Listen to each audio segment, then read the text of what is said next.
প্রধানমন্ত্রী গ্রাম সড়ক যোজনা এই সময়কালে 4 লাখ কিলোমিটার পাকা রাস্তা তৈরি হয়েছে।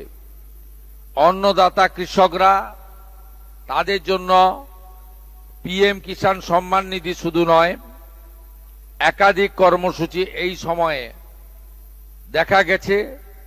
তার মধ্যে কৃষি উৎপাদনে 71% বৃদ্ধি, 12 লাখ মেট্রিক টন এবং বিশাল পরিমাণ খাদ্যশস্য উৎপাদনের রেকর্ড এই সময়ে হয়েছে। সার সহ তাদের উৎপাদিত কৃষিজ ফসলের উপযুক্ত দাম এমএসপি, এটা একটা কৃষকদের ক্ষেত্রে ঐতিহাসিক মাইলস্টোন বলে আমরা মনে করি।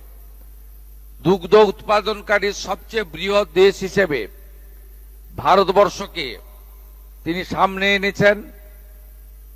এই সময়কালে 61.8% দুগ্ধ উৎপাদন বৃদ্ধি পেয়েছে, যা সর্বমোট 247 মিলিয়ন টনেরও বেশি হয়ে গেছে এই সময়কালে। প্রধানমন্ত্রী কৃষি সিঁচাই যোজনা, এইটার মধ্য দিয়ে যে এলাকাতে